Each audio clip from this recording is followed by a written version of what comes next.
ಚಿಕ್ಕೋಡಿ ಪಟ್ಟಣದಲ್ಲಿ ಈದ್ ಮಿಲಾದ್ ಮೆರವಣಿಗೆ ವೇಳೆ ಪಾಲಿಸ್ತೀನ್ ಧ್ವಜವನ್ನ ಹಾರಾಟ ನಡೆಸಲಾಗಿದೆ.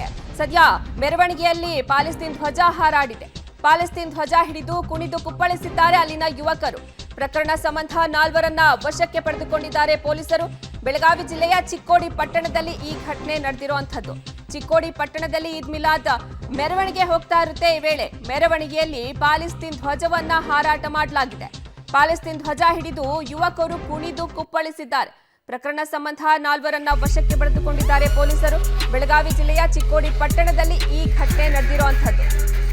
ಚಿಕ್ಕೋಡಿ ಪಟ್ಟಣದಲ್ಲಿ ಈದ್ ಮಿಲಾದ್ ಮೆರವಣಿಗೆ ವೇಳೆ ಪಾಲಿಸ್ತೀನ್ ಧ್ವಜವನ್ನ ಹಾರಾಟ ನಡೆಸಲಾಗಿದೆ. ಪಾಲಿಸ್ತೀನ್ ಧ್ವಜ ಹಿಡಿದು ಯುವಕರು ಕುಣಿದು ಕುಪ್ಪಳಿಸಿದ್ದಾರೆ.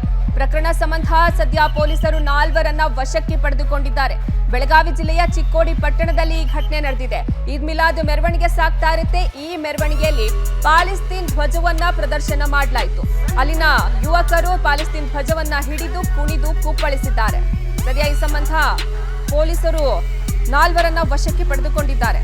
ಈ ಬಗ್ಗೆ ಮಾಹಿತಿ ನೀಡ್ತಾರೆ ನಮ್ಮ ಪ್ರತಿನಿಧಿ ಚೇತನ್ ಸಂಪರ್ಕದಲ್ಲಿದ್ದಾರೆ. ಚೇತನ್, ಈಗ ಇಲ್ಲೂ ಸಹ ಪಾಲಿಸ್ತೀನ್ ಧ್ವಜ ಹಾರಾಟ ನಡೆಸಲಾಗಿದೆ. ಅಂದ್ರೆ ಏನು ಈದ್ ಮಿಲಾದ್ ಮೆರವಣಿಗೆ ಅಂದ್ರೆ ಪಾಲಿಸ್ತೀನ್ ಧ್ವಜವನ್ನ ಹಾರಾಟ ನಡೆಸೋದೇ ಕೆಲಸ ಅನ್ಕೊಂಡ್ಬಿಟ್ಟಿದ್ದಾರೆ ಹೇಗೆ ಅಂತ? ಅರ್ಪಿತಾ, ಖಂಡಿತವಾಗಿಯೂ ಕೂಡ ಚಿಕ್ಕೋಡಿಯಲ್ಲೂ ಕೂಡ ಪ್ಯಾಲೆಸ್ತಾನ್ ಧ್ವಜ ಹಾರಾಡಿರುವಂತದ್ದು. ಏನು ಕೆಲ ದಿನಗಳಿಂದಷ್ಟೇ ರಾಜ್ಯದ ವಿವಿಧ ಭಾಗಗಳಲ್ಲಿ ಕೆಲವೊಂದಿಷ್ಟು ಪುಂಡರು ಪ್ಯಾಲೆಸ್ತಾನ್ ಧ್ವಜವನ್ನು ಹಾರಾಡಿಸಿದ್ರು. ಈಗ ಏನು ಗಡಿ ಜಿಲ್ಲೆ ಬೆಳಗಾವಿಯಲ್ಲಿಯೂ ಕೂಡ ಈ ಟ್ರೆಂಡ್ ಮುಂದಿರುವಂತದ್ದು. ಈಗಾಗಲೇ ಏನು 4 ಜನರನ್ನ ವಶಕ್ಕೆ ಪಡೆಯುವ ಕೆಲಸವನ್ನ ಪೊಲೀಸರು ಮಾಡಿರುವಂತದ್ದು. ಏನು ಚಿಕ್ಕೋಡಿ ಪಟ್ಟಣದಲ್ಲಿ ಏನು ಗಣೇಶ ವಿಸರ್ಜನೆ ಹಿನ್ನೆಲೆಯಲ್ಲಿ ಈದ್ ಮಿಲಾದ್ ಮೆರವಣಿಗೆಯನ್ನ ಮುಂದೂಡಲಾಗಿತ್ತು.